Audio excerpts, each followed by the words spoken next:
Hello everyone and welcome to Imparta's webinar today. My name is Jocelyn and I'll be your organiser. Thanks for joining the webinar, Reimagining Sales Induction, the Virtual Sales Academy. Before we get into the actual webinar itself, I'd just like to cover a few housekeeping items. First of all, we'll be making the recording available and a copy of the slide deck in an email after the webinar. So if you'd like to share it with anybody, please feel free to do so. The recording will also be archived on imparta.com. So if you want to locate it again, you can always go onto the website. We'd love to hear from you today. So if you have any questions, please enter them in the questions pane on the right-hand side. Stay connected to today's webinar via social media using the handle @Imparta. Lastly, I'd like to hand over to your host. Your host today is Richard Barkey, who is the CEO of Imparta. Richard founded Imparta in 1997. He was formerly at McKinsey & Co., where he spent 4 years as a management consultant, and then 3 years pioneering the use of simulation-based training. Having grown Imparta to be recognised in the global top 20 sales training companies 6 years in a row, Richard remains closely involved in learning design, as well as taking overall responsibility for the direction of Imparta. Richard also holds an MA in engineering and an MBA with distinction from the Harvard Business School. Richard, over to you. Thank you very much, Jocelyn, and good afternoon, everybody. Welcome to the webinar on this very brisk winter's day. So the topic for today is reimagining sales induction. I think as we all approach Christmas and New Year, many of us are thinking about how we grow or replenish our sales teams in the most efficient and effective way, despite the uncertainty that perhaps faces us over the next 18 months or so. And this also coincides with the launch of our Virtual Sales Academy, which I will touch on today, although I'm hoping to give you more general value than just talking about a product, as I know that's why you like to join webinars. So let me just, if you don't know much about Imparta, let me just introduce the company very, very briefly. We cover 3 main areas of content: sales, marketing, and customer service. And those kind of link together because they're all the main customer-facing parts of the organization. We do a lot of work in the alignment between those 3 areas and also the leadership elements that support those functional areas of excellence. And at the heart of what we do is something called the capability building system, which is a modular approach to wrapping what I would term a lean change management wrapper around training to make sure that the training sticks. And I will talk a little bit more about the capability building system and some of the frameworks involved in that a bit later on. So onto the topic of induction. If I were to ask you what your growth engine is for your business, most people will perhaps talk about innovation and product development, but in many cases the real answer is the sales team, in that the win rate, the conversion rate, the pipeline generated by the sales team has a very big impact, obviously, on growth in an organization. And certainly as a CEO myself, I'm constantly thinking about the trade-off between the growth I can generate by increasing the size of the sales team and the cost of doing that, especially in the first year of a new hire. So if I were to ask you a question, just to get the brains going a little bit to begin with, when you think about a new salesperson, let's imagine they're a B2B salesperson, relatively high level, on a base salary of about £70,000. I'd like to ask you what you think the total cost would be in their first year, the cost of hiring and having that individual in that first year. And hopefully we have a poll that we can pop up at this point. So if you could choose one of those answers, 80,000, 110,000, 140, 170, or 200,000, just choose one of those and push the submit button, if I could ask you. And we'll see what people think the total cost of a new sales hire in the first year might be. Let's give you a few minutes, or a few seconds rather, to have a go at that.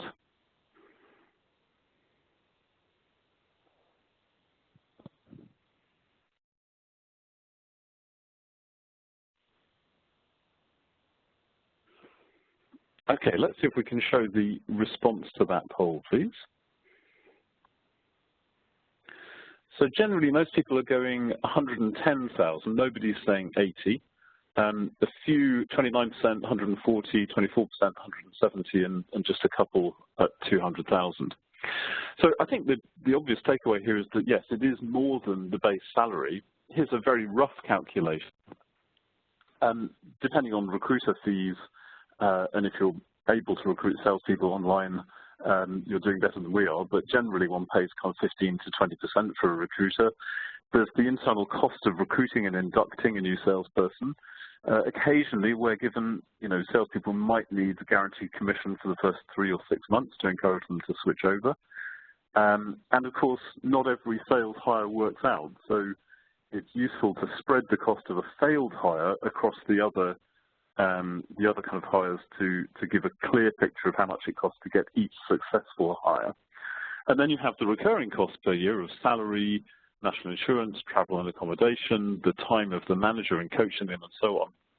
So when you add all those together, the figure that we came up with in our research was £170,000, which is a very significant amount when you think about, just the base salary. It's more than double that initial cost. And that has a very big implication for the way we think about growth in an organization. So if you look at the graph here, this shows the relationship between the time for a new salesperson to break even in months from it takes a whole year on the left-hand side to they walk in the door with a deal, which is pretty rare, on the right-hand side. And on the vertical axis, we see the approximate profit generated by that salesperson in year one. Now, I've made some assumptions here about, a typical gross margin and a typical quota for a salesperson in the first year. But typically, if somebody doesn't sell anything in that first year, then the cost, or the loss rather, is going to be the 170,000 I spoke about just now.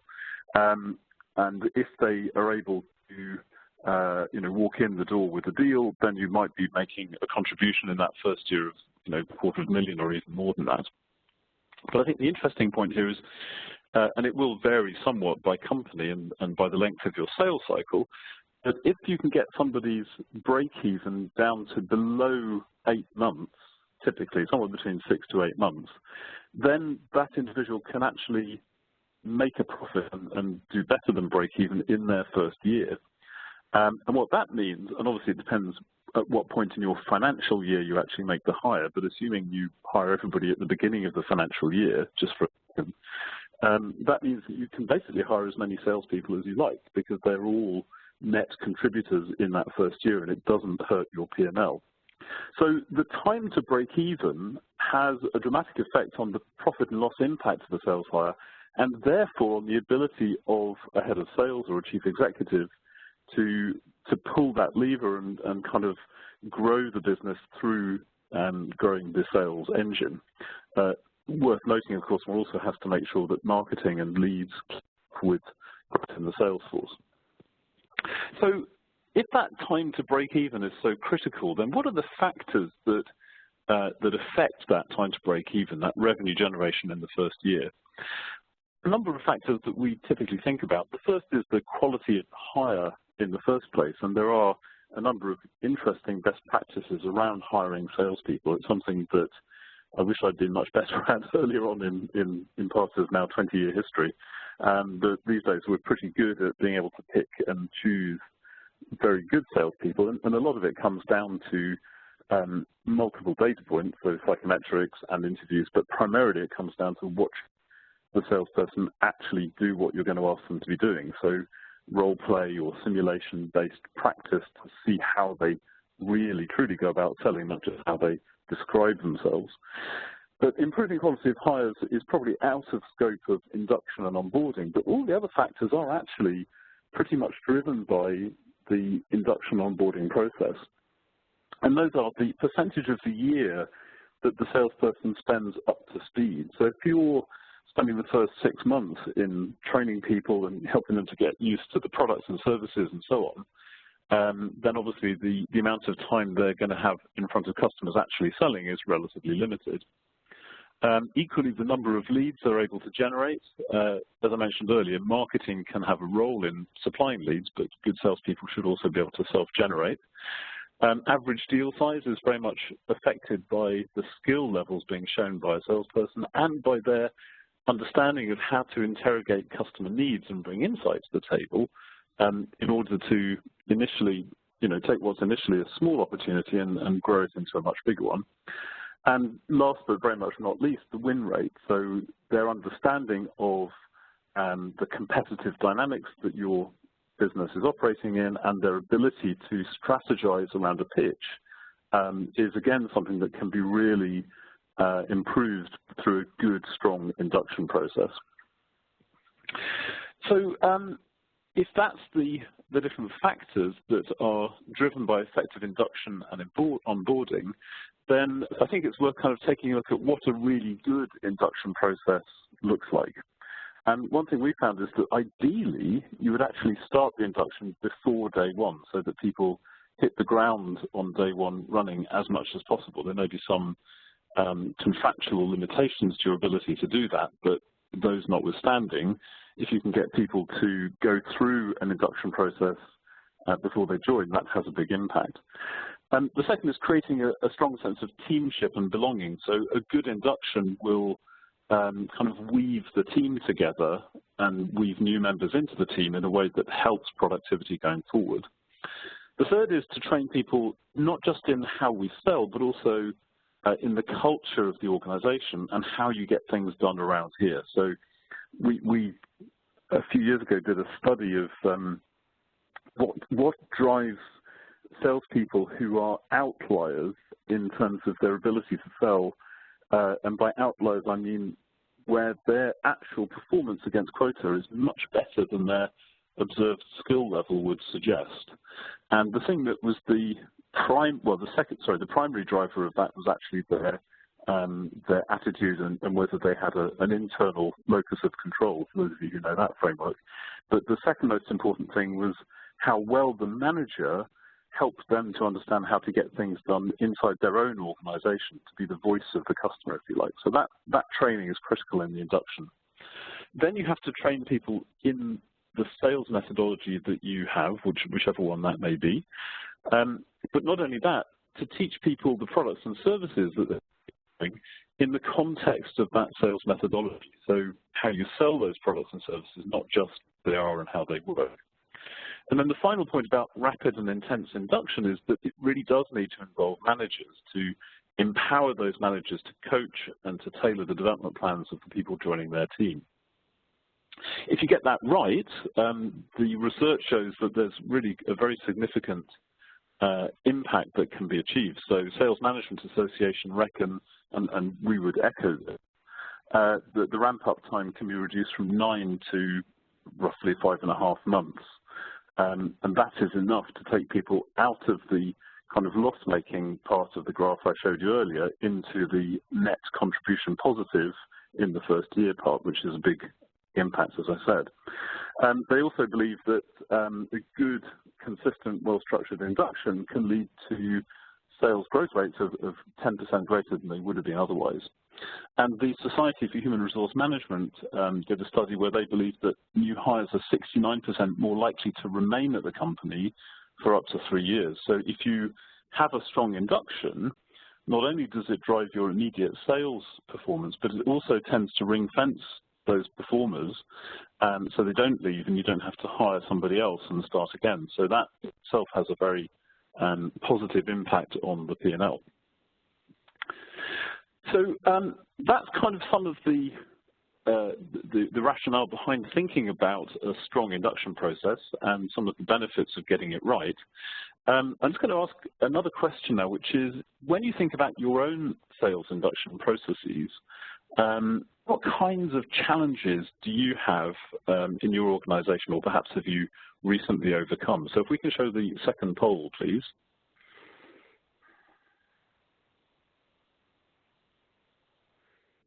So there are 5 choices here. Too expensive to run, doesn't give a high enough quality, consistent induction, not easy to update the induction materials, the induction doesn't combine sales and product training, and the induction doesn't appeal to millennials. Now, you can choose all of these if you want, but if you could just select any of those that apply to you and then click submit. While you're doing that, I'll just comment that obviously this isn't an exhaustive list. One's limited in the number of questions you can add into these polls. So it's a sample of some of the more typical challenges that we see around sales induction. So I'll just give you a couple of seconds to finish your choices there.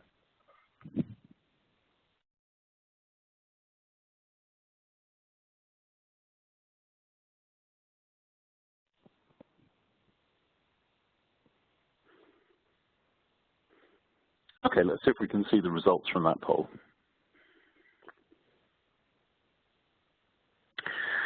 Okay, so we have the biggest one is doesn't combine sales and product training, which indeed is something that we see quite often. Then doesn't give a high enough quality, consistent induction process. Have not easy to update, then doesn't appeal to millennials, and too expensive to run is, interestingly, the least cited issue around sales induction. So, I mean, all of those are things that we've come across, and I'm going to talk a little bit now about a case study of some work we did with Cisco starting last year to really reimagine the way they carried out their sales training and induction for the global virtual sales and customer success organization. This was a very interesting project because Cisco had an existing induction program that covered a very rapidly growing team, and these were primarily kind of inside salespeople working in a virtual environment rather than field-based, but they were very millennial, so quite demanding of a kind of high-quality kinesthetic and experiential induction process. There were lots of them, so kind of 250 plus people each year joining that team. They were very geographically dispersed as well, so because the existing approach had been essentially WebExes run by contract faculty using some very long and detailed slide decks. And quite often you'd have people in Asia or North America who were going through these WebExes at very inhospitable times of the day or night. So that was an issue for them. And then the other thing was that Cisco had a kind of a brand promise on the HR side, which is changing the way we live, work, play, and learn. And they felt that the current approach was not really living up to that. It was quite hard work to sit through 50, 60 hours worth of webinar being delivered by a human being. And I guess the final thing, and the one that probably drove Cisco initially to try and find a new approach, was cost. So it was very expensive to run that induction program. And I'll talk a little bit about the results they achieved with us shortly. So the vision that they had as they went out to the market to see what existed in the sales induction world was the cheetah, so something that's very kind of agile and flexible. They weren't able to update materials very easily or quickly. They wanted to be able to do that and have something that could be used anytime by people coming in, not just within one of the big cohorts of inductees, but an individual joining could go through this. They wanted something that combined the what, the where, and the how of selling in one place. So the what is the products and service, the how is the sales techniques, and where is the channel, which for Cisco in particular is a very important issue, as they often go to market through channels rather than just directly. And then finally, the clock represents ROI, so they wanted something that was relatively quick and easy to run, but also extremely high ROI and gave a good kind of rapid payback on that investment. Cisco went to market. They looked, I think, about 17 or 18 different organizations. We'd done some work with Cisco prior to this, and when they came to us, we kind of went, you know what, we've been doing simulations and academies for a very long time. Why don't we see if we can come up with a way to digitize everything that we've learned about how to run a sales academy and use that for the induction program? So we kind of took it as a bit of a fun challenge and just kind of went away into a room for a few weeks to think about how, if you really wanted to create really the best e-learning in the world, what would that look like, and is it possible to build it? and I was personally very involved in this, and it was a lot of hard work to hit the target, but we were very, very excited about what happened. And I think the things that Cisco found useful and particularly interesting about the solution that we developed with them was firstly on the left the kind of the approach to selling that was embedded in the solution. And that was a very customer-centric approach to selling that draws on our 20 years of work in this field, and sits around something called the buying cycle. Some of you, I recognize the names on the call, will be very familiar with the buying cycle. Beginning with the customer becoming aware of their needs to do something differently, either independently or through our intervention, assessing the alternatives that are available to them, alleviating their risks, making a decision, and finally achieving the results that they have been seeking from that purchase decision. So that kind of customer-centric philosophy sat through the whole of this curriculum, which I'll describe in a bit more detail in a second. The second advantage was that the simulations that are embedded in this training, and again, I'll talk through what's involved here in a bit, that the simulations allow people to learn about Cisco products and services in context of selling them to different types of customer or different types of channel. So that kind of experiential element combined with it feeling very relevant for people was very powerful. And finally, and I think this was, I have to confess, a bit of a kind of an unexpected benefit, but the E-based induction, the way we developed it was that at the end of each section, the manager would host a role play with each individual, and at the very beginning they would do a development planning session with each individual, and the system kind of sends the information to the manager and to the individual for the role play and collates the results and puts them into a competency diagram for the user. And that really empowered the managers. It gave them a context to be closely involved in observing what their new hires were going through. And that involvement, in many cases, before the person actually joined Cisco, was incredibly powerful. So empowerment of managers was one of the unexpected but very real benefits of what we worked through. In terms of results and impact, so as I mentioned, Cisco initially wanted to save cost, and they did. After the initial development cost, they saved between 60 and 80% a year from year 2 onwards. And that's over $1 million over the course of 3 years. And they also, having thought they were looking for something that was cheaper, they also found something that was actually much better quality and much more consistent than the traditional approach. Now, I have to say these are their words, not mine. In the past, we've had a couple of guys from Cisco who've given a longer version of this presentation, so I'm just kind of using their results here. They also found that this was helping competitive advantage, so new hires are getting to their first sales more quickly and with more confidence than before. Linking sales training to product training helped with that ability to launch new products and to get new areas of focus kind of out to the market quickly. And the fact that if you include all of the product training, the sales-linked product training, the induction is still quite long. It's about 80 hours of material, but because of the interactive and engaging nature of it, almost everybody who starts it, which is everybody, finishes everything in the program, and that's quite an achievement for e-learning. And over 85%, when asked, believe they acquired skills that were directly applicable. And I think especially because of the millennial audience here, there was a real buzz from the kind of the look and feel and the gamification that was going on here versus a traditional approach. And I've already mentioned the benefits to the managers. So that's a little bit of a story about Cisco, and we'd be happy to share more information about that later if anybody's interested. But let me talk now about sort of what that solution looked like and the tailored version that we're now calling the Virtual Sales Academy. When I think about sales training overall, it's quite interesting to plot sales training on a graph of cost along the bottom and effectiveness up the top. So traditional e-learning for sales training is relatively cheap, particularly if you buy it as part of a library bundle. but I have to say relatively ineffective, and I'll talk about why that is in a second.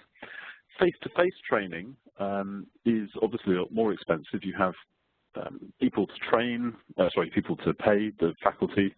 You also have to cover often travel and accommodation expenses. So it's more effective than e-learning, but it is partly because it gives a chance to practice, but it is more expensive considerably.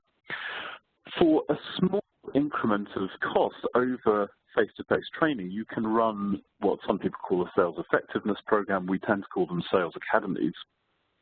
And the difference is that a sales academy has that, as I mentioned earlier, that lean change layer that's wrapped around the training to make it stick and to be really clear that this is the way we do business around here rather than a one-off initiative. So a sales academy does have considerably more effectiveness than standalone face-to-face sales training. And what we're trying to do with this digital sales academy is to say, can we, for a slightly greater cost than traditional sales e-learning, have something that's only just a bit less effective than a full sales academy? And that's, I think, what we've managed to achieve here.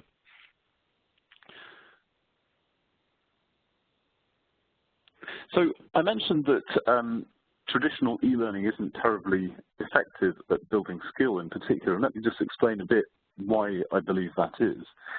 Those of you in L&D, I'm sure, will be familiar with the work of David Kolb, but in particular his experiential learning cycle, which describes how adults learn skills through experience and reflection. So this cycle begins typically, it is a cycle, but it begins typically in the top right-hand segment, experience, where the salesperson has some kind of new experience, either just through doing their job, or in a kind of more controlled way, perhaps through a simulation or some kind of classroom activity. That creates a motivation to improve. Then there's a reflection process where people reflect on how they did, and ideally benefiting from clear feedback about what they did, and they know where we need to improve. Then we move into abstract conceptualization, where kind of theory is presented, or the individual builds a mental model of how to improve their skill.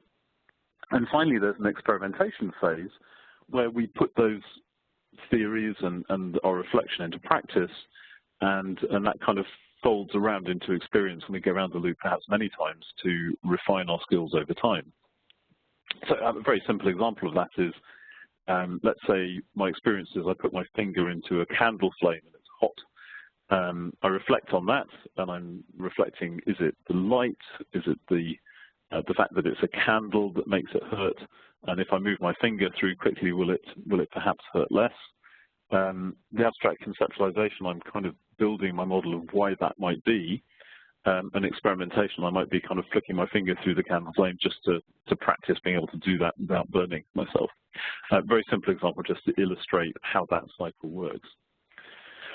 So if that's how adults learn skills, why is it that most sales e-learning isn't terribly effective? Now, I think we've all been through this kind of e-learning that's a bit, how can I put it, it's kind of a narrated PowerPoint with an exercise at the end. And most e-learning begins in actually the abstract conceptualization phase. So the first thing you might see is somebody explaining the learning objectives for a module or a course, then the presentation of some of the theory behind whatever skill it is we're teaching, and then perhaps some quiz questions and an ability to reflect on the answers that you've given in those quiz questions. And there's two problems with that. One is it goes in at the wrong place. So it doesn't start with experience, it starts with the theory and works backwards around the cycle rather than going in the way that people naturally do. And the second is it typically misses out completely the experience and the experimentation. Now, to be fair, many people who use e-learning do wrap it in some kind of 70-20-10 kind of on-the-job experience, but it's not natively embedded in that e-learning. And further, one of the issues is that sales e-learning is often one size fits all, so everybody gets the same. It's more of a sheep dip than a tailored approach, and it tends to be fire and forget, so there's not much change management wrapped around that training, and often very little manager involvement. This kind of thing can be effective for knowledge transfer if you want to just help somebody to understand, the history of the company or what the products and services are. Then this kind of e-learning can work pretty well, but not really for building skills.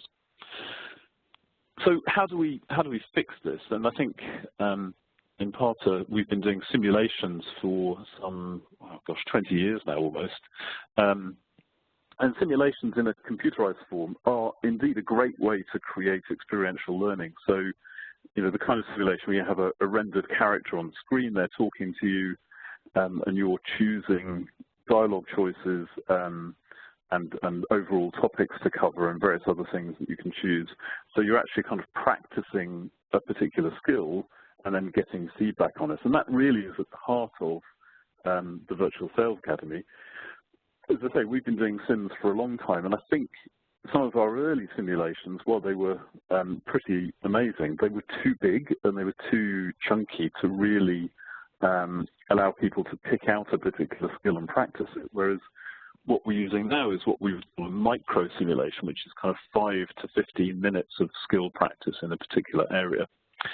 So the way that sits around the buying cycle, sorry, not the buying cycle, the learning cycle, is like this. So in the experience, if you think about a module, and there might be many, many modules in an induction program, but the first thing people would go through is a brief scene to say, okay, you're about to pitch perhaps a product to a customer, and we might go behind the scenes to watch the procurement person and the customer setting the scene for the team who's going to watch that pitch. So we give a bit of insight into what's going on in the customer's mind.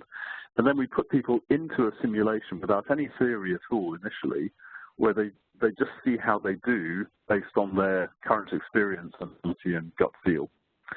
Then the reflection process, so they get given feedback. They get given a cup, either bronze, silver, gold, which they're encouraged to go back and try and improve if they don't get gold. But beyond that, they get very detailed feedback on what they did and what the consequences of those actions were. And we back that up with videos of customers talking about how they feel when salespeople behave in certain ways.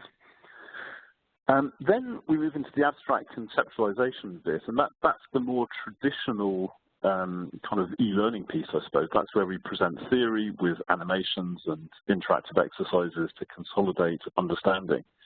And then and by the way, we adapt that based on the feedback they have. So what they see in the theory piece will be affected by how well they did in the simulation. Then we put people into the experimentation phase in 2 ways. The first is they do the simulation again, often this time with a tool attached to it to help them put into practice the theory was given them.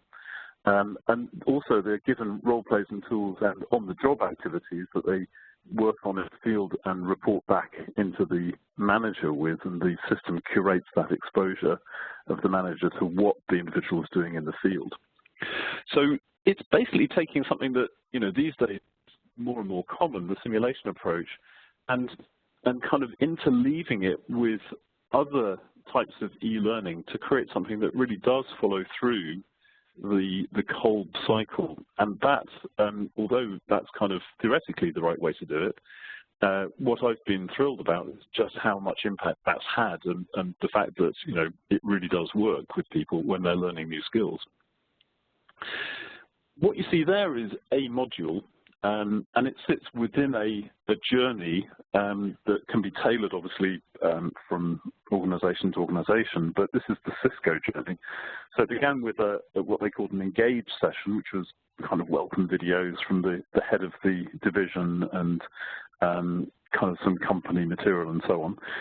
Then there's a personal assessment carried out by the user that highlights in the tree. So what you can see on the right-hand side, that little image, is the kind of the actual web-based or mobile-based version of the journey you can see here. You can scroll down and see the kind of journey unfolding. But what the personal assistant does is it highlights which of those areas you should focus on, and some of them it unlocks so that they become optional. Then there's a personal learning plan session with the manager, where the manager is helped to work through that data with the individual, but they're given that data as the basis for a coaching session. And then you get into the modules proper. So you have an introduction to consultative selling, module on interpersonal skills, ones on building awareness of needs, competing in the assessment of alternatives, and so on. And for each section, there's theory, then there's the kind of orange bubbles are the technology and the products and service as it applies in that particular stage of the buying cycle. So we'll talk about building awareness of needs, and then for routers and switches, how you do that for that particular product. And at the end of each phase, there's this kind of role play, as I explained earlier, that the user conducts with the manager over the phone, because that's the way they will be selling, and the feedback goes into the competency plot for that individual. And later on, they can drill down into that competency if they're not particularly strong in it to find additional learning material. The modules that are shown there can, as I mentioned, be tailored and moved around. This is our kind of curriculum, the way we think about a sales curriculum. And there are kind of 8 courses from foundation level to core opportunity management to extensions like negotiation, commercial acumen, strategic account management. Then we have sales coaching and sales management, and finally sales leadership. And so far we've done the first 2 layers, CSS and CCV, and about half of the extension layer as in the Virtual Sales Academy. And each course has these kind of, we use cards in a card deck to represent them, has usually 8 modules. And each module has a tool, a competency, and a section of e-learning, on-the-job activities, and so on. And you can mix and match those to a tailored journey for an organization, but also for a group of people or a role within that organization. So we've talked about managers. Talk a little bit more about how one should empower managers in any kind of induction program, and how we do this within the Virtual Sales Academy. So the first thing is by providing the manager with a briefing on the process and the payoff from the induction. It sounds obvious, but it is frightening how frequently that isn't done very well. So a strong communication for managers and involving them early in the process is very, very important. Giving them obviously a shorter version of the team's learning. There is an argument that says managers should spend more time than their team members going through stuff, so that they really understand it and can coach it well. In practice, managers tend to be more experienced and therefore hopefully can pick things up more quickly, and they're also fairly short on time. So what we've done is kind of created a version that's almost like the greatest hits of what the team is going to go through, so that they can really understand the concepts and practice some of the critical ones themselves in the simulation. Give managers data and a structure for development planning of their new hires. Give managers a coaching refresher. So there is a module in VSA that's for managers in which the simulation is actually them coaching a team member around skill and will issues. And that kind of reminder of coaching skills is useful at the beginning of a new cohort of inductees joining. On-the-job activities, so that the managers can see and again have a framework for observing their new hires in the field. And finally, these kind of structured assessment and role plays that really give the managers a context to get confidence and be seen as an expert by their new hire. And a lot of that stuff is done in a sales academy anyway, but it's quite a manual process. And the joy of doing this in a virtual way is that a lot of that can be automated and done at very low cost. So that's talking about managers. I'd like to just touch briefly on millennials. And again, I'll talk in general terms here, because I think there are some lessons that hopefully are fairly well rehearsed by now, but just to summarize very briefly, how you engage millennials with good e-learning that's suitable for them. Maybe it's just a checklist for things to look out for if you're picking e-learning.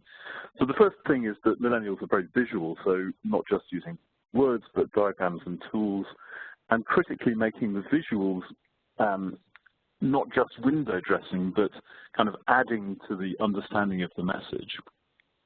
Millennials like to play, so gamification and novelty, making it fun is very important. They are free birds, so they like to be self-guided, and that's where the assessment comes in, because it helps people to understand where they should focus, but then kind of leaves it to them in some areas to work their way through. One phrase you hear a lot with millennials is outward plans, and flexibility is generally valued more highly than a rigid plan, so allowing people to access the content when they want to on mobile device or tablet or laptop or Mac or whatever it might be. Seeking clarity and context, so this point about explaining context and payoff is relevant not just for the manager but also for the attendee or the new hire. So making sure that within the program, whatever the kind of journey diagram that you give them, it's clear where they're going and why they're going there.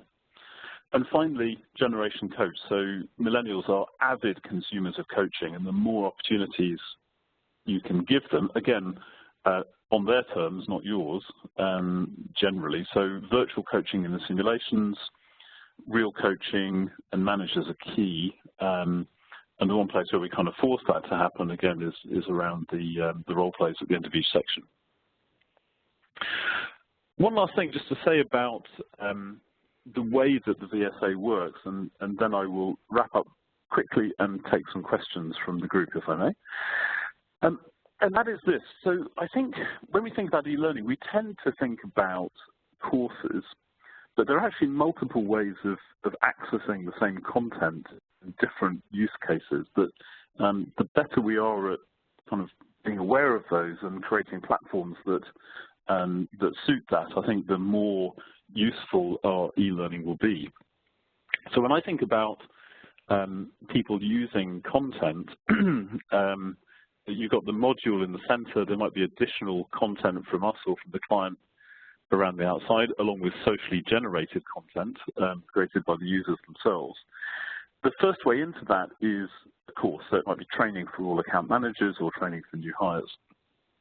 Moving around to the right, the second entry point is through a competency. So it might be that somebody is trying to develop in an existing role or preparing for a transition to a new role, or it may just be they've been through the course and now they need to improve in a particular area. So this is showing people a competency plot, and there might be, let's say, 12 or 14 sales competencies that you can assess them on, and then letting them drill down through that competency to access material or tools that will help them improve further in that area. Then you have context. So, you know, somebody's been through the induction program, they're working on a real deal or a real account, and they want to have context-sensitive help to do a particular task in the field. So we've created an interface that lets them do that. And last but by no means least, organizations often have quarterly strategic targets for the sales force that might be respond to a competitor move, it might be support a new product introduction. And there you want more of a campaign approach than a course approach. So a campaign is kind of a structured intervention where you build, through communications, you build a buzz around a particular topic. There's a very focused piece of learning that people perhaps do, maybe some manager coaching in the field, and ideally collecting results, so collecting the business impact of the training and feeding that back through to the organization so that people understand what's being achieved, and that gets them, again, more fired up. So same content pretty much in each case, but providing multiple ways to access that. Our platform, which we call iCoach, that sits behind the Virtual Sales Academy, is really kind of a virtual academy platform. And while we're not trying to compete with learning management systems, quite a few of our clients use iCoach as a cloud-based tool, so you don't have to link it, or you can. You don't have to link it to the LMS. But it does some things that the LMS doesn't do, and this kind of explains what those are. And from running an academy point of view, that is pretty useful. The last thing to say here is that although we are talking about e-learning and a digital academy here, it doesn't mean that face-to-face has no place. Far from it, actually. And we've sort of gone back to martial arts. I confess I didn't come up with this, but our head of sales actually sort of suggested that it's like kata and bunkai in karate or judo. So in martial arts, kata is the kind of series of formal moves that you make to practice a particular skill, whether it's punching or blocking or kicking. And that's kind of the e-learning as I see it. But in martial arts, you also have something called bunkai, which is where you put those moves into practice in a controlled environment. So you have a coach there, and you're doing almost like a sparring match. It's not complete freeform, but you are doing a sparring match using those skills that you've learned in the kata. And in the context of sales training, that is coached application sessions where either our people or the managers help people in a peer group to apply those skills to a particular situation, be it an opportunity or an account. And the mixture of kata and bunkai is very, very powerful in terms of driving real sales performance improvement. So the Virtual Sales Academy, then, to summarize, it is a way to drive best-in-class sales induction program at lower cost. It's a great way of establishing a common sales approach. It's quite useful. We have a few clients who've added modular elements to an existing sales academy, either through a new content module that they didn't have with their current provider or through an additional type of reinforcement. It is a way of reducing cost. It's a way, given the assessment and the competency route into the training, of doing precision development of existing teams. So you don't have to sheep dip everybody. You can give people a way to look at their own specific needs for training. And for organizations where there is perhaps an existing sales academy, it's a nice way to reach new audiences at a low cost who you wouldn't normally include, like support staff or channel partners or very geographically dispersed teams. So we're very excited about the Virtual Sales Academy. I hope you found it useful to hear about it, and also about some of the underlying thinking that, even if you're not interested in working with us, that might help you perhaps in thinking about your own induction programs. So at that point, I'm going to stop and ask if there are any questions. Thanks for that, Richard. We've actually had lots and lots of questions. So just a heads up on that front. If we don't manage to answer all of your questions today, we can definitely contact you directly and answer those questions going forward. But let's take one. First of all, from Patrick, with a campaign approach, what do you see as the role of marketing and internal comms in supporting the strategy? Oh, very good. Yes, clearly, the communication, if there is an internal comms team, we would always work very closely with them. And it may be that you have an existing channel that the internal comms team use to reach the sales team effectively. And if that's the case, then, I mean, that's obviously the right way to use, the right way to go. The campaign element of the Virtual Sales Academy can be used to, if you like, because within VSA is the capability to measure both people's competency but also the business impact they've had through applying the skills. So in that case, what we would do is, work with the internal comms team, provide them the data coming out of that, and data on usage and success stories that they can craft into communications to feed back out to the organization.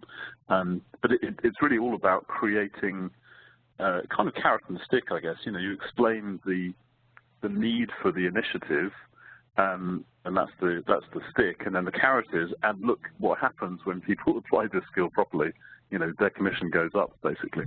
So yeah, very much a partnership with that team. Great, thanks, Richard, and thank you, Patrick.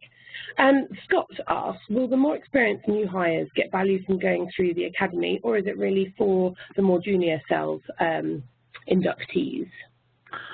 Another great question, thank you, Scott. So yes, I think I mean, with Cisco, it was a relatively homogeneous group of people coming in. However, there were more experienced people within that group. And initially, the thought had been to allow, so the system has the capability through the development planning to allow people to kind of not go through certain bits that they know how to do already. So typically what happened was those people who were experienced went through and did pretty well in the kind of interpersonal skills section, so rapport building, you know, basic questioning skills, that kind of thing. And the system allowed them to skip through those sections relatively quickly, just to confirm their abilities. What in discussion with Cisco we decided though was that for the most part, the rest of the content, it wasn't a bad idea for people to have a refresher in, and you know, even if somebody's got a good skill base in a particular type of selling, aligning everybody around the same language and the same approach was actually quite useful. So at the kind of macro level, other than the interpersonal stuff, most people went through everything. At the micro level, the system does adapt itself to how well you do in the simulation, as I explained, and gives you a kind of different experience if you demonstrate your ability. You kind of go through more quickly in that case. So I think the answer, sorry, long answer to a short question, but I think the answer is yes, people do get value from it, even if they're experienced, both as a refresher and as a way to align to that organization's way of doing things. Great. So, as I said, we don't have time for all, but we'll take this sort of one last one, and then we'll be able to close up. And as I said, we'll make sure that we answer all of the questions that have come through. But you were talking about the Virtual Sales Academy, and this question's from Claire. Sorry. It would be best if new hires had an integrated experience and did not feel they were on a third-party site. So, can the Virtual Sales Academy be branded? Yes, it can. I mean, interestingly, there's actually some benefit. We've been talking to our lawyers because we had a question from a financial services client who was saying, can I actually have people start doing the training in advance of joining if they might be in a notice period from another organisation or on gardening leave? And obviously, this is not legal advice, it depends on the situation, but the general view was that actually a third-party site makes that much more doable. But of course, yes, the tailoring that we can do for the VSA, of course, includes branding and so on. It also includes, of course, you know, changing the modules to suit what you as an organisation need from that kind of library of modules, and creating a welcome module that features your head of division, for example, and if required, we can also put in case studies and examples that relate to your product area. So yeah, I think with any training, relevance is important. We know that for salespeople, a lot of the skills are pretty much the same no matter what you do, but making it feel relevant is very important. So yes, branding and tailoring in a in an 80-20 way. So doing the 20% of the tailoring that has 80% of the impact is the name of the game. Perfect. Okay, thank you. So we did also have a few questions about people who joined in late. We will be making the recording available in an email that we send out after the webinar. It will also be archived on imparta.com, and we shall also send a copy of the slide deck out. Also, as you can see on the last slide that Richard's just put up, if you do have any further questions or requests, please feel free to email him at richard.barkey@imparta.com. If you want to just keep up with us in general, obviously follow Imparta on LinkedIn, and our handle on Twitter is @Imparta. Richard talked a lot about the Virtual Sales Academy today, so if you want to find out any more information, please go over to imparta.com/TIVSA, TIVSA. And really, just to finish off today, thank you to everybody for joining and participating, and thank you to Richard for hosting the event today. All right. Goodbye. Thanks, everybody. Have a great afternoon. Bye.